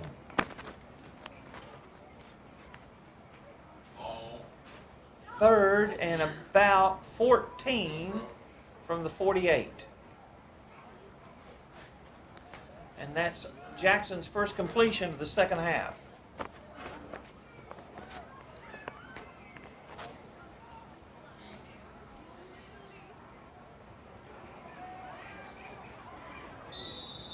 I believe there's going to be a holding penalty again.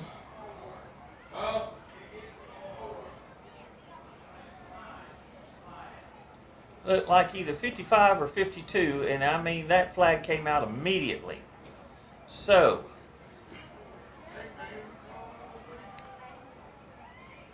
all right, they since actually Jackson went out of bounds for a yard or 2 yard loss, they've just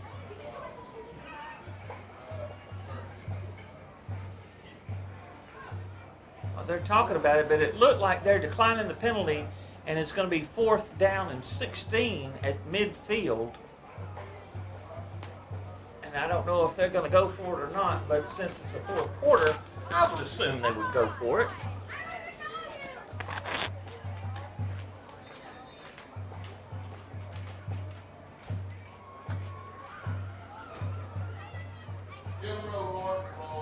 4th and 16 at midfield.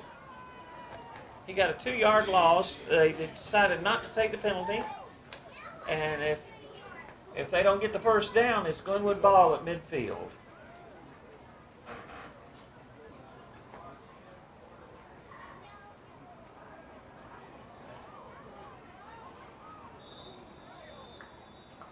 I don't know what happened. It looked like one was going to try to cut, and 23 for Glenwood, Colton Dempsey had him in his sights, and he sort of went down, so he got a 4-yard gain, and the ball goes over on downs.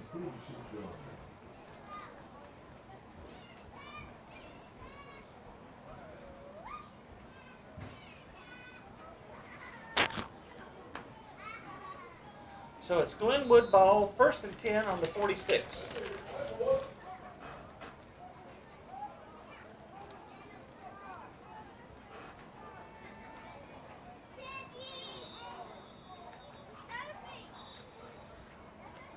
Well, that time Andrzejczyk couldn't get a good head of steam. It looks like he got one. I thought he'd actually gotten more than that, but they said he only got one.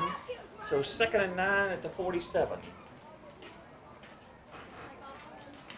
That was a big turnover on downs for Glenwood.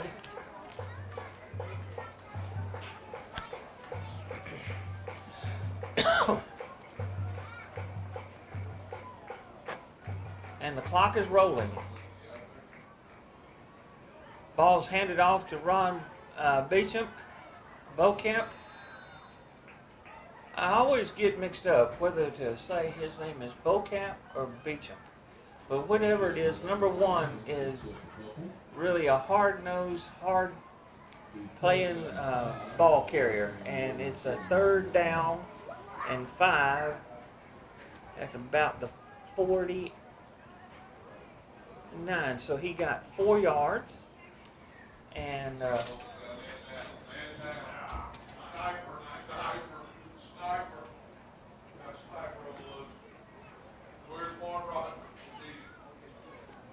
we have a timeout on the field. It looks like one of the Glenwood players is having the same problem that the Valiant Cross players are. Looks like someone got himself a serious cramp.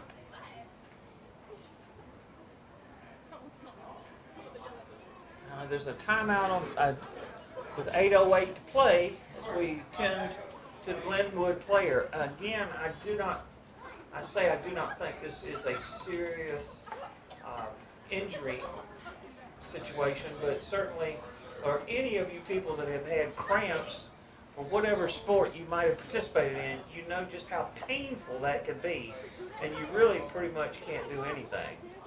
But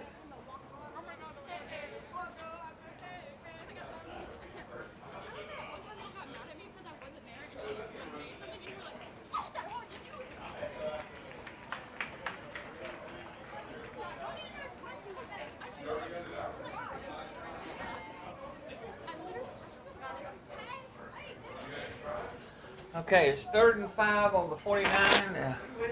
Ron's going to get his legs stretched out. Like I say, I think he just had a cramp in that leg. This is a big drive for the Gators. If they do something here, not only will they score, but they will bust the 30 points and it'll be a running clock for the rest of the game. But the main thing is a score right here will just that will be the icing on the cake and can really clinch a region win for the Gators. Passes to Andrzejczyk, but they smell that out, and pretty much he got nothing. He caught the ball, but was unable to go forward on the swing pattern and got no yards. So it's 4th and 5 on the 49.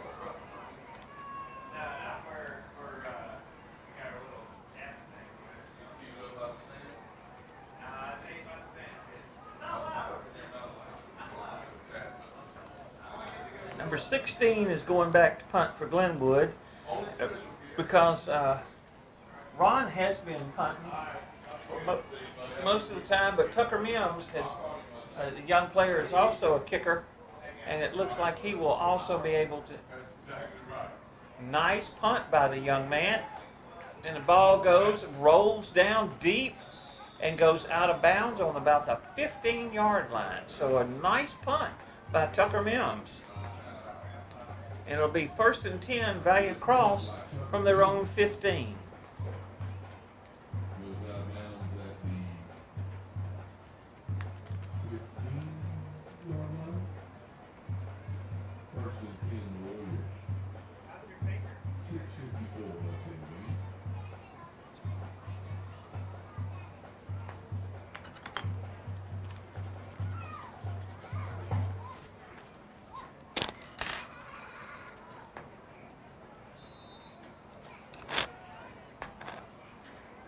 Okay, here we are on Warriors set up on offense. Glenwood defense is trying to deny him. Jackson gets his guys moved around where he wants them. Hands off to number 3, who cuts outside. Nice cut. At number 3 is Alonzo Arrington. And he made a nice run, actually. And it's just short of a first down. Looks like he got 9 yards on the play. So it's 2nd and 1 at the 24.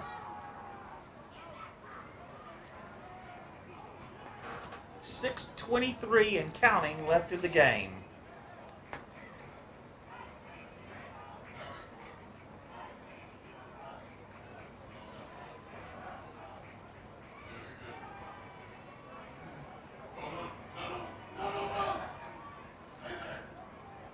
Oh boy.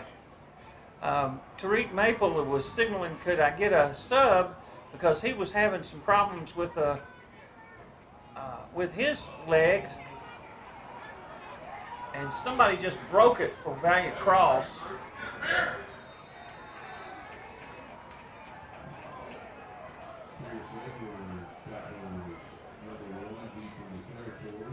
It was actually the quarterback who looked like he was handing it off to Jackson, but instead he did a reverse spin and took the ball wide and just busted it open on the far end. Tariq Maple was trying to get someone to sub for him because he was getting a cramp, and I think that kind of had them lose their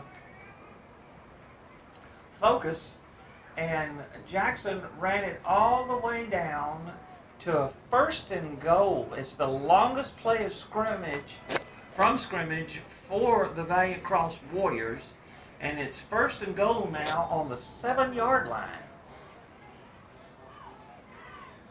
That was a 69-yard run by the young quarterback, easily the longest play from scrimmage that they've had. So it's 1st and goal from the 7.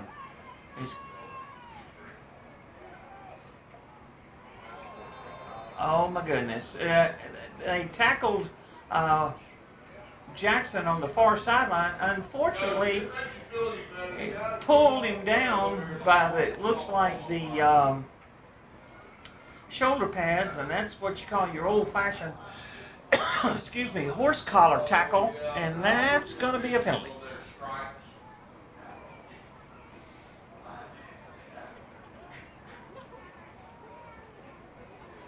So it's 1st and goal at the 4.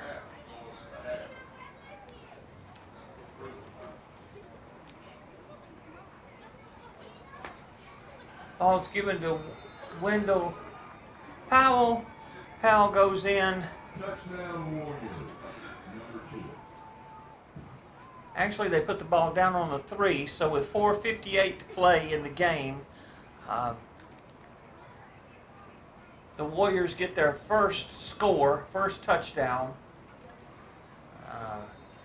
on a 3-yard run by Wendell Powell.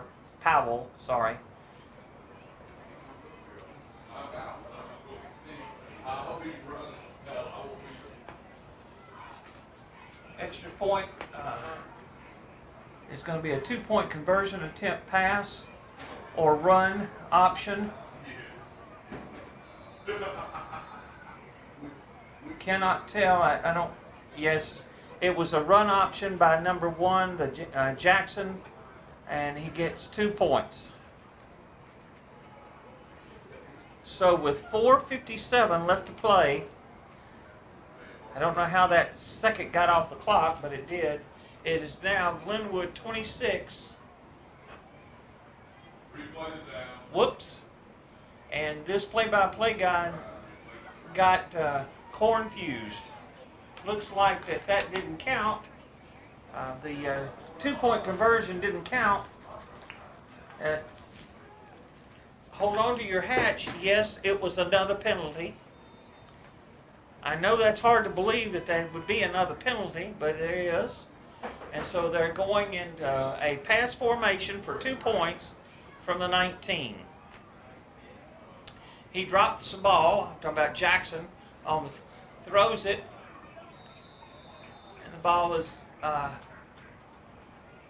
either knocked down or intercepted. Doesn't matter. It's the pass failed. So.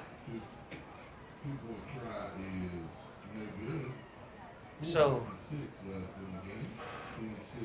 26-6. Score is now Glenwood 26, Valiant Cross 6, and with a kickoff coming to Glenwood.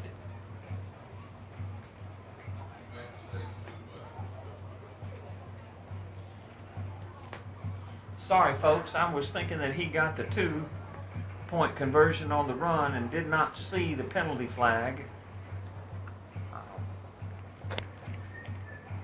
And that penalty negated that, pushed him back far enough that despite Jackson's running around and trying to throw the pass, they were unable to convert. Although the temperature is not all that hot, it looks like that there's a possibility that just the humidity and the length of the game is starting to wear on these guys. Both teams have had players go down with some muscle tightness. And we've got a kickoff now with 4:56 going to Glenwood. The main thing now is with this 20-point lead in the final minutes, they want to hold on to the ball and make sure that they seal this region victory.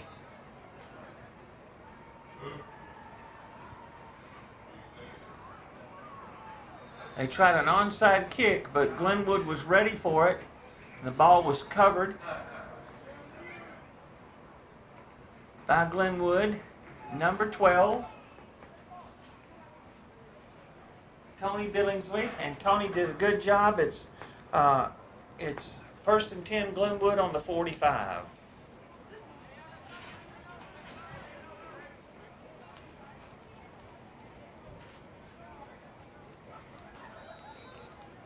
So it's 1st and 10 Glenwood on the 45.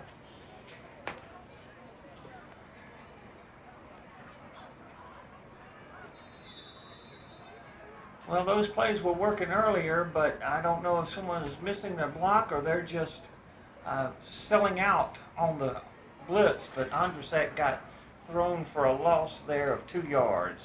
So it's 2nd and 12 at the 43.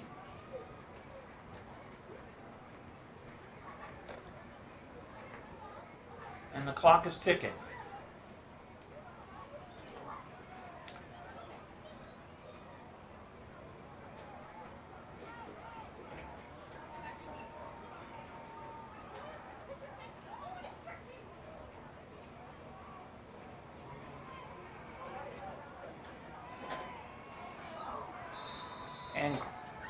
And I have to say, Crow just could not get out of the grasp of number 7, JaQuincy Scott, and Scott gives him a serious loss of 13 yards. Glenwood is definitely going in the wrong direction. So now it's 3rd and 25 at the 30.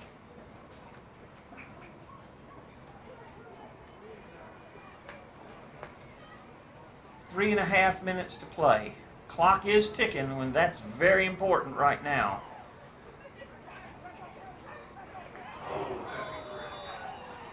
Nice tackle by number 13. The pass was complete to 10.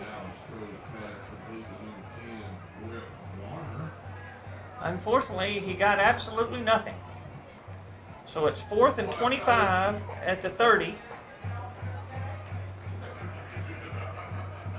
That's the second pass of the half. It's going for 0 yards. But, you know, that's the way it is. Tucker Mims back to punt.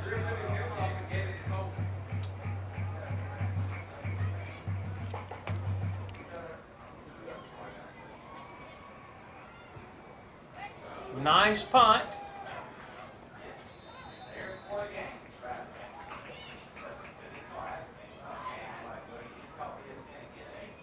It's a 31-yard punt and fair catch by the quarterback, Jackson.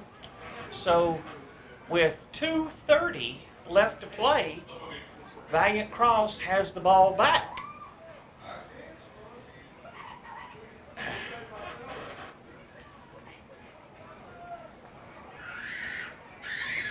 So it's 1st and 10 Warriors from the 39.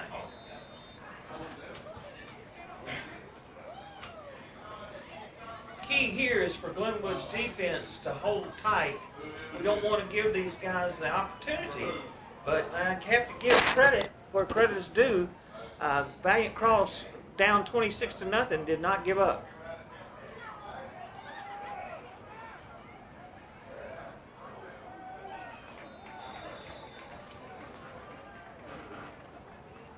On scramble by Jackson.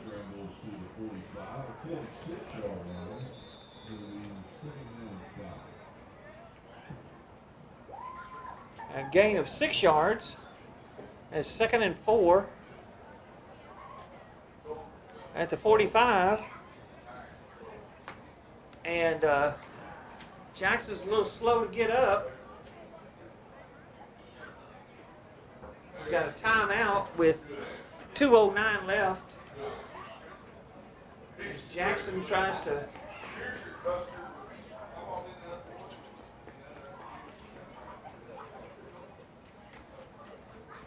I will tell you that they do not have another quarterback listed on the roster. So if Jackson is unable to continue, and I'm not sure if maybe he's having cramps too, because he has been doing a lot of running and a lot of moving around. If they have anybody to take his place, other than maybe one of the backs to play in a sort of a shotgun, but we'll just have to wait and see. Had several injuries tonight.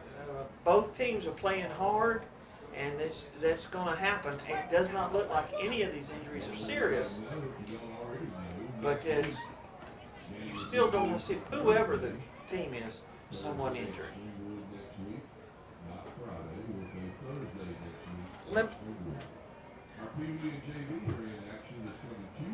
Let me give this opportunity for a quick report that next week Glenwood will be playing on the road.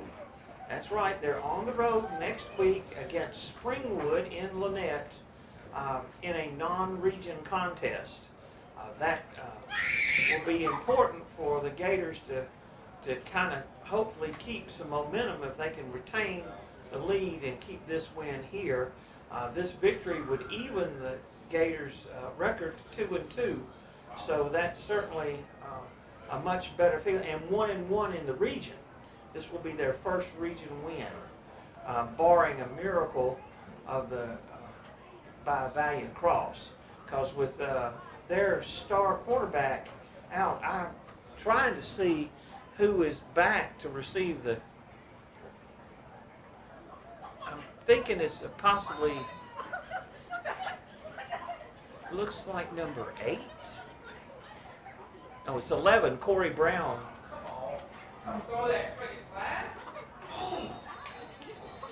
So Corey Brown, who has been the receiver, has back in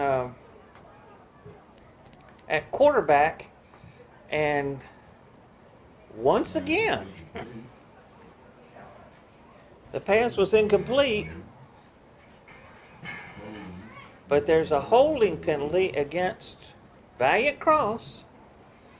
I seem to have said that an awful lot tonight for both teams. And it's still second down.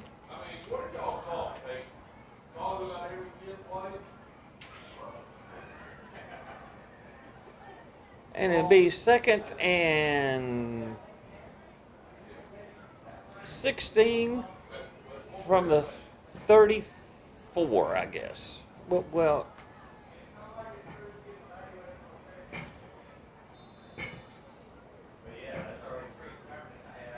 that was just a straight, by number 8, just a straight wildcat. And number 8 ran to the 38. He got 4 yards.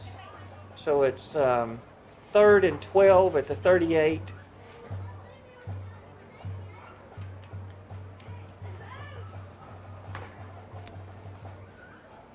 Jackson is back in the lineup for Valiant Cross. Bad news for the Gators, but good news for the Warriors. And I'm glad to see that it was not a serious injury. He's just going to go out of bounds. He had no shot to get the pass off. He was too busy running from the pursuit of the Glenwood defense, number 25 and number 9. That's Owen Koger and Jaron Keaton. And he just couldn't get anything going. So he actually got 1 yard positive. But now it's 4th down and 11. I do not know if they're going to go for it. It looks like Jackson is still in the game. There's only 28 seconds to play, so this may be the last play of the game. We'll see.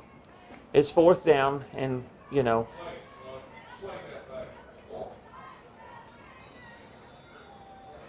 he tried to get, it looks like, I'm not sure, both 10 and 11 were in the area of the quarterback throw attempt, but it was incomplete. There's 15 seconds left to play.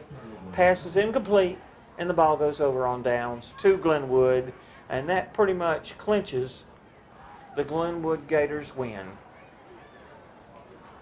So 1st and 10 on the 39. I believe they have to at least at the ball height, but this is what you call one of those wonderful things. They get to have a victory formation if they wish, but Crow is just back in his regular position, and we'll see what happens. And he just, the good old victory formation.